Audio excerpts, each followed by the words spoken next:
Gua ngamuk tapi berkarya. Gua kesel tapi berkarya. Gua sedih tapi berkarya. Gua happy tapi berkarya.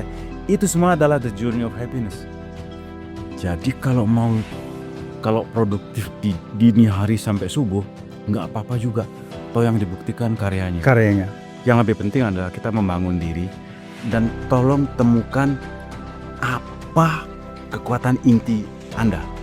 Habis dari Polandia, karyaku dikoleksi paksa oleh bea cukai. Aku marah nggak mau bikin karya terus. Disitulah kejujuran orang. Ketika kita tidak punya apa-apa, tidak punya pikiran apa-apa, disitulah kemurnian muncul. Jadi aku bekerja dalam keadaan tidak punya apa-apa.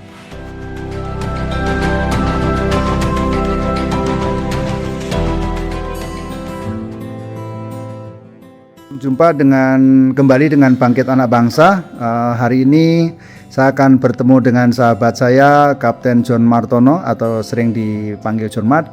Ini kebetulan saya ada di galerinya, Galeri Kapten John. Ini kita lihat banyak sekali lukisan-lukisan beliau yang terus sedang berkarya atau sedang dikerjakan. Oke, Kapten.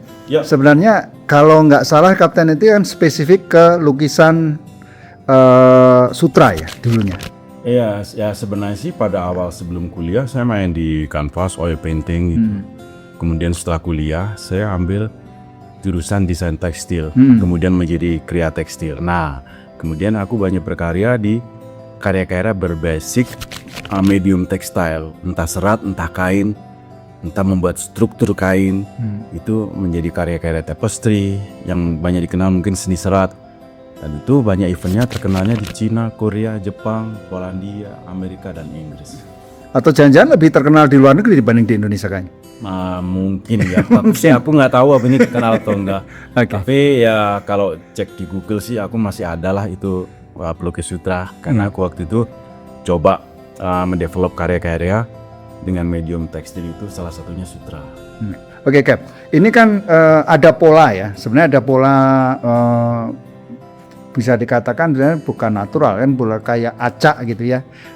Ada lengkung-lengkung garis-garis yang seperti ini. Sebenarnya ini apa temanya yang Kapten bawa ini terhadap lukisan karya Kapten ini apa? Ya sebenarnya begini ya. Aku selalu berkeyakinan gini, apa yang aku punya aku buat sekarang ini, ya itulah yang aku punya sekarang. Karena berkarya itu pada dasarnya adalah membangun karya dan membangun proses, menikmati proses dan menjalani proses itu dengan tentu penuh kebahagiaan. Nah jadi menurut aku, ya aku melewati. Kalau tadi Kang Didi bilang ada acak, alur dan lain-lain itu sebenarnya aku nggak mencari. Tapi dari awal dulu aku sebelum kuliah itu aku udah realis. Aku landscape, kemudian portrait dan lain-lain. Kemudian kuliah itu aku dapat ilmu dari ITB. Kemudian aku coba terjemahkan ilmu-ilmu yang aku dapatkan untuk menjadi karya yang personal seperti ini. Nah sebenarnya aku nggak ada niat mencari-cari bentuk seperti ini. Jadi aku menikmati membuat komposisi, warna itu seperti apa, bentuk itu seperti apa. Kalau orang bilang selama ini ya bolehlah abstrak lah.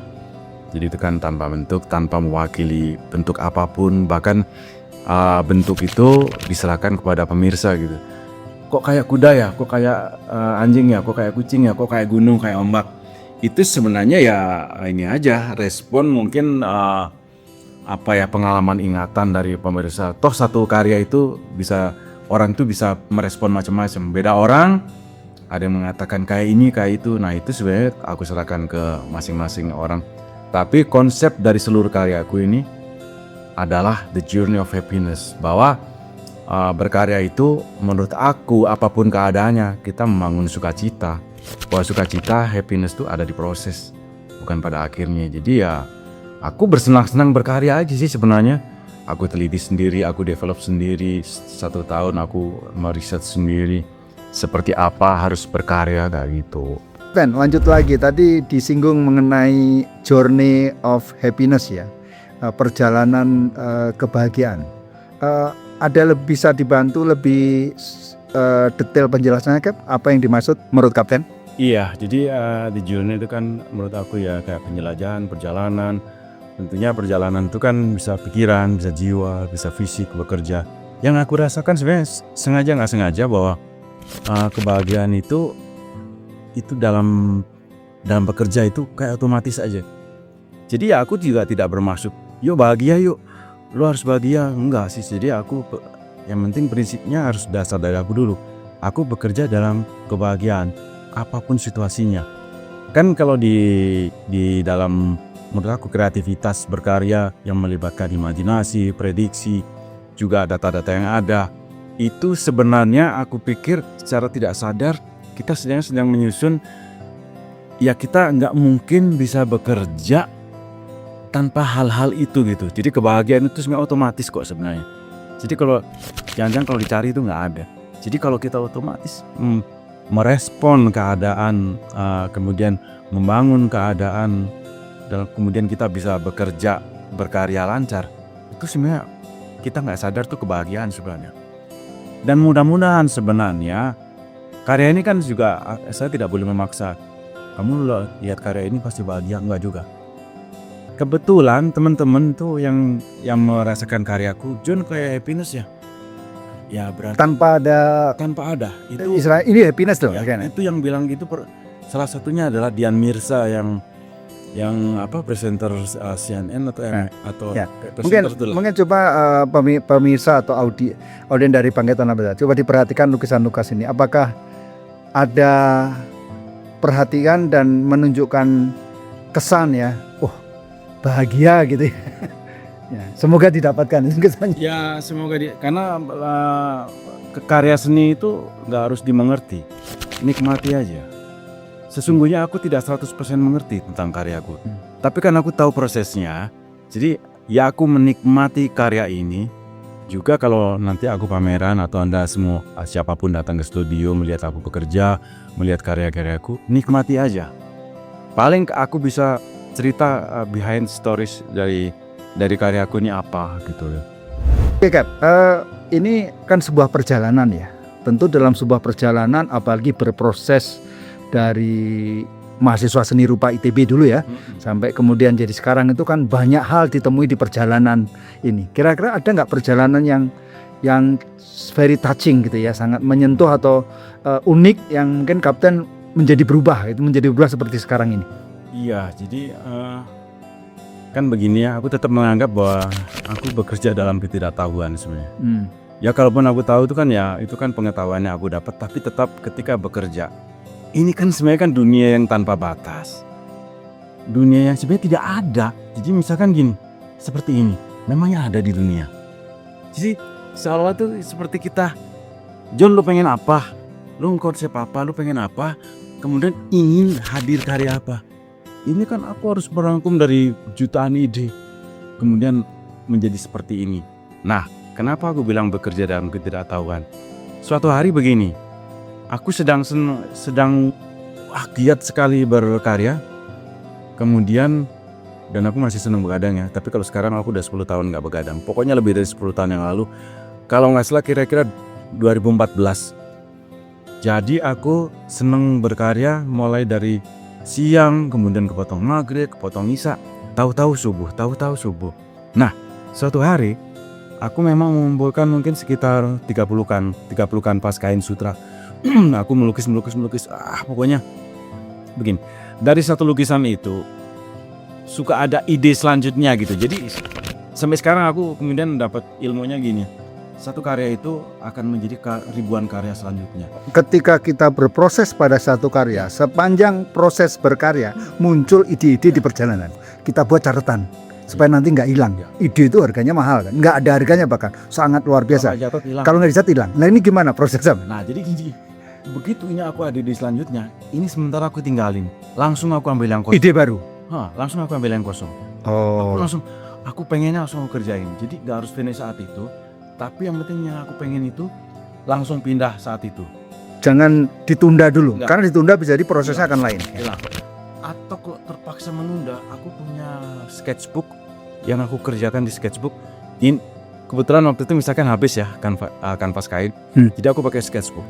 Jadi itu aku garap di sketchbook. Ini akan aku pindahkan di bidang kosong yang lebih besar selanjutnya. Nah, suatu hari begini. Udah hampir jam 4 pagi kalau nggak salah ya. Dari puluhan bidang kosong yang kalau masalah waktu itu ukurannya 1 meter kali 1,5, aku udah semalam habis 29. Itu semalam itu ya? Iya, semalam. Semalam sampai 29 lukisan? Iya, jadi ya itu bukan lukisan jadi. Karena aku menganggap berkarya itu kayak belajar ke diri sendiri. Ya mungkin belajar kekuatan, kemudian bagaimana kita mesti cepat menerjemahkan ide-ide itu. Nah, di kanvas ke-30 aku udah gak punya apa-apa. Aku gak punya pikiran, blank aja, kosong.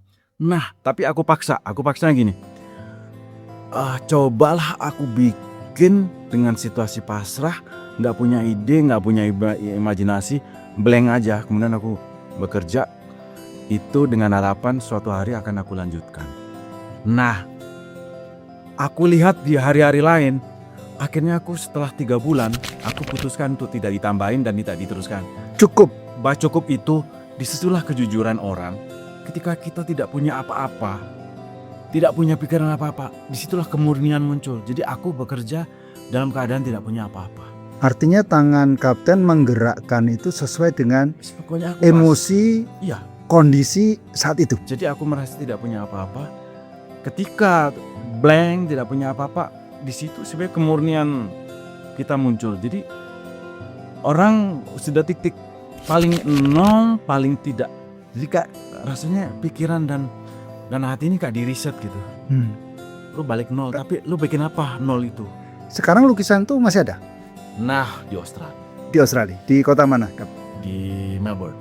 Itu maksud diambil orang, dibeli di galeri gitu. Di rebutan. Jadi rebutan waktu pameran di sana. Jadi gini loh, orang suka itu kan nggak bisa dipaksa. Yes. Jadi itu jadi rebutan. Jadi kan aku juga tidak bisa bertanya menjelaskan kenapa lu suka itu, nggak. Jadi hari itu jadi rebutan dan kemudian ya terjadilah ada yang dibuktikan bahwa ada yang ngontak aku langsung, ada yang ngontak lewat galeri, kemudian dibuktikan siapa yang ngontak duluan.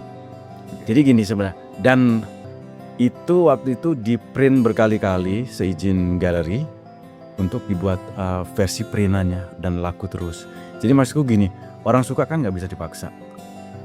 Aku juga nggak tahu kenapa orang suka pilih itu. Mungkin kabelku nyambung bahwa kemurnian tuh ada di situ. Ada klik dengan yang menikmati atau yang melihat lukisan sehingga kok ada yang pas ini ya. Ya, jadi klik itu sebenarnya wilayah abu-abu. Ya. Karena sekali lagi, apapun jenis karya lukis, karya seni apapun, kenapa orang suka itu? Ya orang tuh pasti akan menjelaskan, tapi kan aku yakin tidak akan 100%. Ya. Oh, saya suka lengkungnya, saya suka ininya, enggak. Itu kan harafiahnya gitu ya. Tapi aku percaya bahwa karya itu dimiliki orang karena gagasan itu berpindah ke orang itu. Jadi orang tuh menerima gagasan kita, orang tuh menerima apa yang pikiran kita, dan itu kan kadang nggak usah ceritakan. Itu waktu itu yang tadi aku bilang Mbak Dian Mirsa itu, aku kan sebelum dia menjadi host di pembukaan pameran kan dia mesti tahu dulu. Aku ngomong apa-apa, padahal aku sama sekali nggak ngomong the journey of happiness. Dia diam gini ya, terus lama-lama gini, Mas kok I feel happiness mas?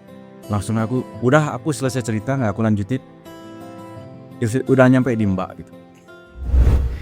Bisa ceritakan apa sebenarnya ini? Ini sebenarnya peralihan saya yang tadi saya cerita, saya pernah menjadi seniman berbasic tekstil dan bahan tekstil berupa tapestry. Contohnya di pojok itu ada tapestry Puftidi berkarya. Yang pojok itu sebelah kanan itu adalah karya tapestry. Jadi di situ anggap aja gini. Kalau orang melukis pakai ini ya? Kalau orang melukis pakai cat, tapi di sini aku berprinsip, catnya adalah benang. Catnya adalah benang. Jadi aku catnya jadi benang. Pengen warna merah. Dan ini basicnya tenun. Jadi ini dibuat satu-satu. Kita bikin struktur warnanya. Jadi satu-satu jalur ini ada banyak warna. Ya kalau istilah gatu-gatuan gitu ya. Ya kayak Van Gogh mungkin kali ya. Okay. Jadi ini satu, ini kan warnanya kok berbeda, complicated banget. Jadi aku misalkan aku pakai coklat kan nggak coklat aja, ada merahnya, ada birunya. Jadi aku melukis pakai benang. Nah ini tapestry, ini populernya di luar negeri sebenarnya. Ini pertama pameranku dulu di tahun 95 itu. 95 di Korea. Di Korea. Taegu Korea. Ini salah satu yang dibawa. Enggak, ya itu karya yang lain tahun 95 itu waktu masih mahasiswa itu. Jadi itu karya seni serat lah sebutnya. Itu yang event tertingginya dari Polandia, kita hanya bisa ikut sekali seumur hidup. Habis dari Polandia, karyaku dikoleksi paksa oleh Bea Cukai Bea Cukai Indonesia. Indonesia. Dikirim balik, aku ditagih pajak karena aku dianggap mengimpor barang mewah. Wah, padahal karya sendiri. Iya, itu tahun 2007. Gitu. Rokam. Ya nggak tahu lah aturan Indonesia. Aku udah minta ampun dan lain-lain menjelaskan bahwa itu adalah pameran kebudayaan. Daftarnya dari 2005, seleksinya 2006. Kemudian setelah lolos seleksi, kita dapat waktu sekitar sekian bulan untuk melanjutkan atau membuat karya itu. Kemudian karya itu dikirim ke sana, ya waktu itu ngirim ke sana itu 4 jutaan kalau nggak salah tahun itu ya. Tahun 2006 akhir gitu ya. Nah terus ya aku nggak tahu bahwa ternyata harus ada dokumen reimpor nanti, ya itu istilah-istilah itulah aku nggak tahu ya. Pokoknya aku bangga bisa nyampe di Polandia. Itu poin pentingnya ya. Itu tidak semua negara dapat dan kita hanya sekali seumur hidup. Setiap pelukis di dunia ini hanya sekali seumur hidup, kalau sudah nggak bisa lagi. Nggak bisa. Jadi paling kita ikut di miniatur textile exhibition, lucu-lucu 25 sentian di gedung tua di Polandia di Lodz gitu ya. Artinya ini sebenarnya untuk dunia ini satu achievement tersendiri ya untuk seorang seniman ya, karena untuk serat ya. untuk serat. Oh, dia memang untuk serat. Khusus tekstil, fiber art. Jadi the World Triennial of Fiber Art itu seluruh dunia dan tidak seluruh dunia juga lolos ke situ. Nah, sejak 2007 itu aku udah harus ke Cengkareng kemana-kemana di Bea Cukai, aku nggak berhasil. Even aku pakai surat dekan, akhirnya ya aku minta aja gimana kalau katalognya izin keluar. Nggak bisa juga. Katalog ya? Karena itu bagian dari kiriman. Ya sudah, karya itu di mana sekarang aku nggak tahu. Nah, sejak 2007 aku marah nggak mau bikin karya tapestry. Kira-kira itu salah satunya. Tapi pas 2003 sampai menuju 2004 aku diwawancara, ditanyain sama Kompas dia mau bikin resolusi seniman 2024 tuh mau bikin apa. Aku bilang mau berhenti marah. Jadi kan udah 10 tahun lebih ya marah, aku marah terus. Kemudian aku ya membuatlah karya ini untuk mengobati kemarahanku 10 tahun lebih itu. Jadi ini konsepnya berhenti marah. Jadi ini aku buat rada mirip karya yang hilang di Bea Cukai. Tapi aku nggak yakin itu masa dimusnahkan. Karena ini bukan barang gelap. Masa karya seni gini dimusnahkan. Jadi nggak tahu karya itu dari mana. Jadi cerita ini adalah berhenti marah temanya. Berhenti marah. Jadi aku 1 tahun membuat ini. Aku ajarin para tetangga, ini kan sambungan-sambungan. Ya. Jadi aku ajarin para tetangga untuk membuat 1, 2, 3, 4, 5, 6. Terjadilah 4 segede gini. Ada 4? Ada 4. Jadi waktu itu merayakannya setelah 1 tahun kita membuat ini kita gabungan bersama-sama di rooftop itu. Orang tetangga nyampingin. Setelah tergabung satu-satu barulah masuk sulaman-sulaman ini. Ya. Nah itu. Nah sejarahnya gini. Itu kan kejadian 2007. Tapi di tahun-tahun 95 kan aku punya karya itu. Kemudian setelah lulus aku develop. Aku ingin melukis di kain sutra. Banyak sebagai fashion. Itu adalah lukisan pertama aku di sutra. Oke, balik lagi ke lukisan ini, Kap ya. Ya, dan ini ceritakan apa ke lukisan ini? Ada lukisan yang paling lama dikerjakan? Ya, ini aku dari bujangan, pacaran, mau nikah, kemudian manten baru, mulai punya bayi, dikontrakan 10 tahun ini saksinya. Aku melukis ini, itu yang tadi aku bilang bekerja dalam ketidaktahuan. Jadi di sini itu, ini aku melukis sutra sambil gini. Lu bikin apa John? Mau apa John? Lu mau bikin apa John? Aku pasrah aja. Pokoknya bikin mau apa gitu aja. Nah ini adalah karyaku di kain sutra. Jadi keluar dari fashion. Jadi untuk menjadi format lukisan seperti mungkin kanvas atau akrilik yang lain. Nah ini aku kerjakan dari 99 sampai 2009. Jadi ini aku menganggap saya bekerja dalam ketidaktahuan dan banyak pertanyaan. Lu mau ngapain John? Lu mau ngapain? Lu mau ngapain? Lu mau bikin apa? Lu mau jadi apa? Dan lain-lain. Ini yang aku anggap perjuangannya di situ. Di sini ada tulisan-tulisan, biar aku aja yang tahu. Tapi ini harapan-harapan baik lah. Terus seluruh sulaman-sulaman ini saya mengerjakan sendiri. Jadi aku ingin melukis pakai benang, aku ingin komposisi begini, aku tambahkan garam dan lain. Tapi secara bentuk begini. Aku emang sengaja ingin mensimbolkan aku ingin loncat ke dunia yang lebih baik gitu ya. Ya untuk diriku sendiri gitu ya. Jadi ini ada bulatan yang aku anggap ini kayak kalau dulu mungkin ada di TVRI itu ada zaman film Time Tunnel ini ya. Time Tunnel ya. Bisa masuk ke sana ya ke dunia lain yang aku menganggap lebih baik gitu. Jadi sebenarnya ada beberapa ini ada sekitaran 6 karya tapi aku simpan. Nah ini aku bekerja dalam ketidaktahuan dan aku tidak tahu mau ngapain tapi aku yang penting kerja berkarya terus. Disinilah kemudian ini selama dikontrakan jadi saksi sebelum nikah, pacaran, punya anak, ini saksi semua. Dan hari itu aku masih nggak jelas antara siang dan malam. Jadi ya entah disebut begadang atau enggak, tapi pokoknya hari itu siang tahu-tahu redup, tahu-tahu gelap, tahu-tahu pagi lagi. Di situ aku pada titik tertentu dalam tidak mampu berkarya lagi, aku menemukan bahwa sebenarnya bekerja itu kayaknya bahagia sih sebenarnya.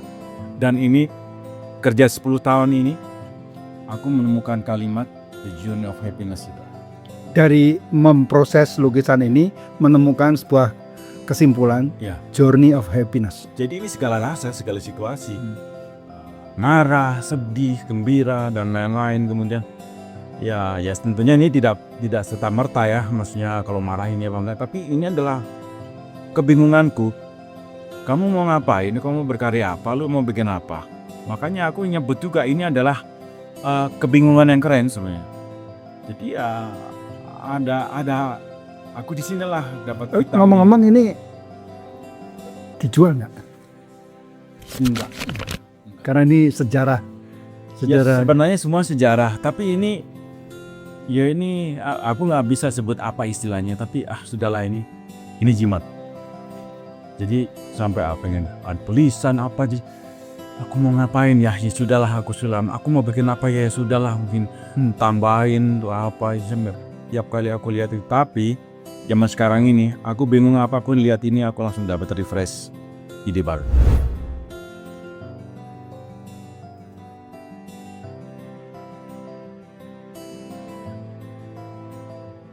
Nah, itu ada sketnya kan, nih yang ngikutin sket ini, terus ini yang dicontreng itu ya yang isi bidang. Yang contreng kosong begini. Ini ya contreng. Enggak, ini contrengnya begini. Nih terus ngisinya? Nih ada tulisan oranye. Oh, warna oranye. Ibu siapa namanya, Bu? Yuyun. Yuyun. Ini Ibu apa namanya jarak antar benang, jarak antar apa nih garis ya? Iya. Itu sudah diukur atau gimana? Memang ini Ya segini. Standar gitu ya. Iya, standar ini. Tapi kalau kita mau kecil bisa sih. Iya. Tapi ini segitu aja yang biasa dilakukan. Benangnya itu berapa cm? Ada yang lebih kecil atau semuanya segede gini? Nah, yang dipakai Yuyun tuh yang ini. Oh, ada yang gede itu ya, termasuk gede.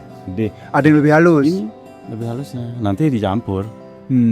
Itu tadi ini nanti ini catnya dengan kasar. Ini catnya dengan halus gitu. Ya. Ini kan cat sebenarnya tapi benang. Oh iya. Warnanya warna melukis pakai benang.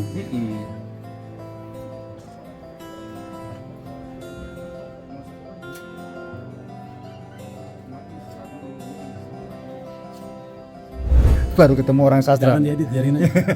Nah, dalam proses ini Kapten John ini melibatkan masyarakat ini ya, ibu-ibu sekitar, di mana mereka tentu ikut merasa berkontribusi dan punya rasa bangga bahwa karyanya itu sampai ke dunia ini, mendunia ini. Ini gimana sejarahnya, Cap? Jadi seperti karya sebelumnya dulu waktu di tempat kontrakan, aku bergembira sama tetangga-tetangga. Nggak ada pilihan lagi selain kita bergembira. Jadi aku coba jelaskan, misalkan aku pengen menggaris seperti ini, ya kemudian aku jelaskan, aku ingin ada garis ya, tapi dari benang kayak gitu. Jadi waktu dulu di kontrakan dan kemudian sekarang di tempatku sendiri begini, aku bekerja sama dengan para tetangga. Jadi bagaimana sih sebenarnya? Rata-rata ibu-ibu ya? Jadi sebenarnya sih lebih bagaimana kita punya chemistry bareng sih. Jadi aku butuh mereka, kita berkolaborasi. Jadi ini sih aku harus mempersingkat apa ya, penjelasan. Jadi yang penting jelas diterima aja. Jadi ya ilmu-ilmu yang idealis di seni rupa itu ya aku harus, akhirnya aku merasa bahwa ini harus bagaimana terjemahnya di masyarakat gitu ya. Jadi misalkan kayak gini aku bikin bidang, kemudian aku mau disulam ke arah sini aja, nanti ini ada bidang juga aku mau disulam dengan arah yang berbeda. Jadi ini sketch, kemudian instruksi, kemudian disulam, dan masing-masing penyulam itu punya karakter masing-masing. Tidak semua Oh, rapi. gitu ya. Tidak Jadi semua rapi. ada berapa orang sekarang ibu-ibu? 15. 15-20 orang. Oke, berarti sekitar sini. Mereka karena ibu-ibu ini sambil di rumah, sambil kalau yang gede-gede dibawa ke sini, di sini, tapi kalau yang kecil bisa dibawa ke rumah. Oh, berarti ini karya bukan hanya dinikmati Kapten John, tapi juga impact-nya dirasakan masyarakat sekitar. Iya. Nah, ini yang luar biasa kan. Jadi yang tadi aku bilang, semua orang punya style masing-masing. Justru di situ aku harus bisa merangkum itu. Ada yang bilang, "Pak, aku nggak bisa rapi kayak gitu." Biarin aja. Aku butuh yang rapi. Karena anggap aja kita mengarsir dengan teknik tertentu itu kan semua tidak halus kan. Jadi apapun potensi yang dimiliki para tetangga ini, tugas kita merangkum untuk menjadi pada akhirnya menjadi kekuatan visual yang bisa menerjemahkan keinginan aku. Dan ini salah satu keunggulannya ya, Kap ya. Ini kalau benang ini dari sini, kalau kita bergeser berubah warna. Jadi ada efek dimensi. Ada efek dimensinya. Kalau ke sana mungkin ini yang lebih terang. Lebih terang. Betul ini. Ini aku harus desain dari awal, harus rancang dari awal. Kan merencanakan karya begitu ya.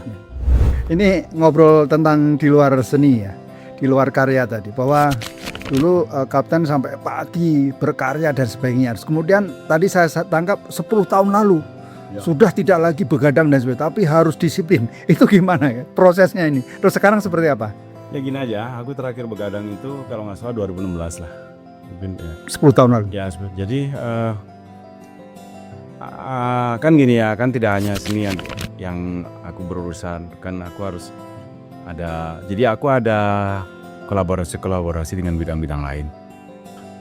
Kalau di studio aku bertanggung jawab berkarya atas karya aku sendiri di sini, tapi begitu saya keluar studio, RT, RW dan kota dan mungkin sebagian besar negara ini, jadi aku harus berkolaborasi dan bertanggung jawab dengan lingkungan. Jadi ini aku banyak bekerja dengan kolaborasi dengan partner-partner tertentu untuk membuat karya yang ukurannya juga besar-besar. Ya, misalkan aku harus mendekorasi jembatan, pelabuhan Antapani. Juga ada beberapa karya 3 dimensi yang dimensinya itu sampai 30 meter lebih kayak gitu. Jadi memang harus Harus sehat. terjadwal meeting juga kan. Jadi juga berkarya, aku pikir gini. Aku pernah di suatu hari ya, banyak pening begitu ya. Jadi sebenarnya gini sih. Kuas itu kan tidak lebih dari 1 on.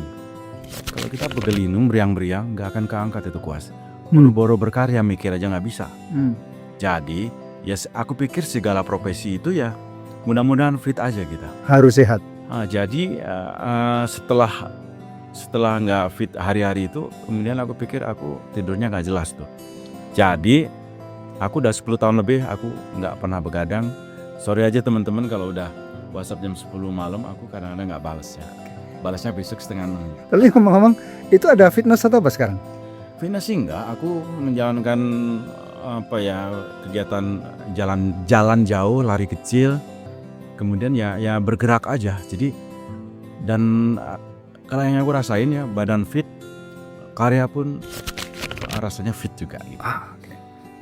Tapi aku dengar karena perlu disiplin, Kapten datang ke galeri ini untuk berkarya. Ya. Itu hari ini jam berapa? Kayak orang kantor gitu berarti ya? Ya 5:30 aku udah di sini. 5:30 pagi. Ya. Wah, bahkan ke 5:30 kantor belum buka ini. Kan kantor aku sendiri. Ya. Jadi Kapten waktu datang ngapain? Setelah Jadi gini, aku dari rumah jalan, kebetulan rumahku jarak 5 rumah ya. Jadi 5:30 udah sampai sini. Biasanya aku sebelum pulang aku beres-beres, aku bersihin beres. Tapi kalau aku nggak sempat, aku beresin 5:30 itu.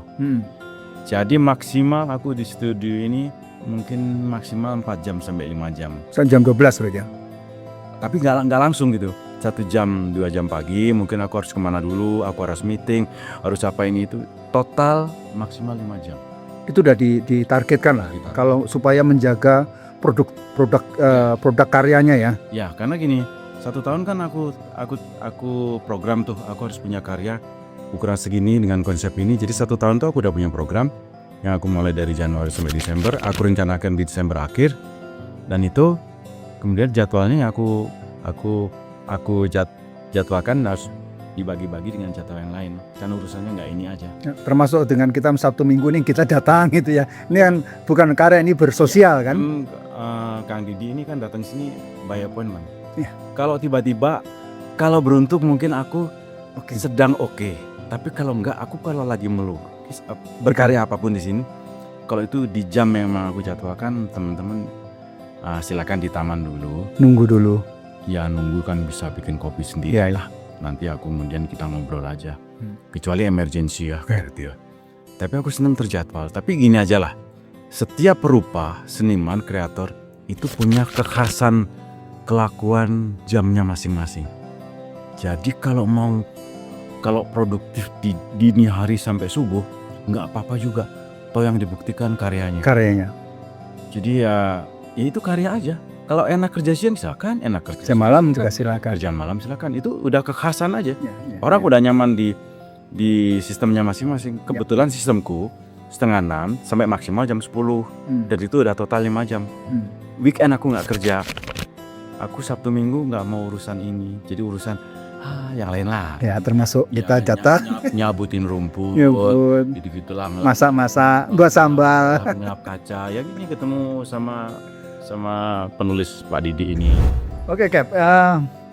Ini terakhir nih, Kapten. Ini kan saya dari Bangkit Anak Bangsa nih. Kira dari Kapten sebagai salah satu, menurut saya nih, satu-satunya seniman sutra di dunia ya, bukannya di Indonesia. Dan saya pikir namanya juga mendunia, banyak sekali karya di sana. Pesan-pesan terhadap anak-anak bangsa ini apa, Cap? Ya gini ya. Tidak semua situasi itu seperti yang kita harapkan. Jadi kita mesti kuat di setiap situasi. Bagaimana caranya? Kita harus paham diri sendiri. Dan kalau dibilang mengeluh ya setiap orang itu wajar lah orang mengeluh. Tapi yang lebih penting adalah kita membangun diri dan tolong temukan apa kekuatan inti Anda. Itu aja, fokus itu aja. Dan apapun situasinya ya sudah. Ya bukannya kita terima ya kita punya antisipasi yang mengarah pada optimisme itulah. Kan sebenarnya kan nggak ada yang bisa menolong kita sendiri selain kita sendiri. Jadi temukan kekuatan inti kita masing-masing. Terus kita adaptif terhadap berbagai situasi kayak gitu, dan kita dengan adaptif itu kan pasti kita punya antisipasi ya. Apapun bentuknya harus kita lakukan kan. Ya kita mesti hidup lah, kita mesti menjalankan hidup dan kita harus membuat kehidupan dan menghidupi. Kalau Anda lihat gini, ini kan boleh dibilang sebuah kekacauan kan? Tugas perupa apa? Adalah membuat kekacauan itu secara estetis gitu. Ini adalah salah satu bentuk optimisme. Gua ngamuk tapi berkarya, gua kesel tapi berkarya, gua sedih tapi berkarya, gua happy tapi berkarya. Itu semua adalah the journey of happiness. Lu ngamuk mendingan berkarya gitu, lu kesel mendingan berkarya gitu. Dan kebetulan kalau di dunia kreatif, apapun bisa jadi karya gitu. Baju. Jadi aku, kalau nanti kapan-kapan Anda ketemu saya, yang melekat di badan saya itu adalah karya saya. Waktu itu ada COVID, ini ada cerita nih. Itu aja. Ini aku cerita ini aja Pak. Tapi ini gelap ya, nggak enak. Main apa-apa. Ini ada cerita nih. Waktu COVID, kan nggak bisa kemana-mana. Gua nggak bisa ke kota. Siapapun nggak bisa keluar rumah, dibatasin. Kebetulan aku punya penjahit yang masih punya bahan-bahan jeans, celana, jaket bekas gitu-gitu. Ya kita bikin kebahagiaan bersama aja. Penjahit dan para tetangga di sini, kita bubarin tuh jaket jeans dan celana jeans. Kita bangun ulang, susun ulang untuk menikmati COVID gitu. Maksudnya kan istilahnya gini, kita gembira aja lah daripada dunia udah kayak gini gitu ya. Udah, akhirnya terjadilah karya-karya. Ini sebutnya upcycle lah gitu. Jadi ya celana. Dan ini masih banyak karya-karya yang lain ya? Oh masih banyak gitu kan. Aku menerjemahkan lukisan aku. Kemudian ya gini lah, kita membangun idealisme. Pengen punya blazer yang orang nggak punya, bikin lah.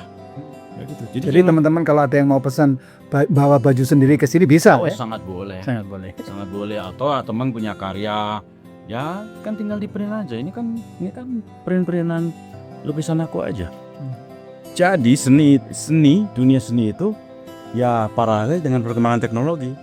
Kita nggak bisa menolak itu. Hal ini tidak akan terjadi zaman kita kuliah dulu. Kita nyablon, tapi sekarang ada print digital. Bikin begini aja jadi untuk ekspresi sendiri dan kemudian ya memang kalau di retail kan ya kita harus merancang sesuai membuat mode, membuat tren dan lain-lain. Jadi kita bisa ya berdaya ekonomi lah gitu ya dari segala sisi sebenarnya. Jadi tadi kenali diri sendiri, kemudian luangkan kemarahan apapun ke dalam karya, Apapun situasinya. journey of happiness, dan tetap optimis apapun keadaannya ya. Iya kan. Nah, Harus oke. gimana? Kenapa orang generasi itu tumbuh terus? Karena adaptif. Dan jangan lupa zaman kolaborasi hari ini. Keren sendiri-sendiri, kemudian kita kolaborasi menjadi satu kekerenan bersama. Oke, Kapten, terima kasih banyak. Sama-sama. Ini luar biasa obrolan kita, Bangkit Anak Bangsa. Semoga obrolan kita bisa diambil hikmahnya dan sharingnya sehingga menginspirasi. Ya ini bukan yang paling benar. Justru aku tunggu respon dari teman-teman yang lain, jadi aku bisa mendengarkan teman-teman yang lain. Gitu. Kita saling isi. Oke, Kap, terima kasih banyak. Nuhun. Ya, nuhun. Ya, Salam keren. ya.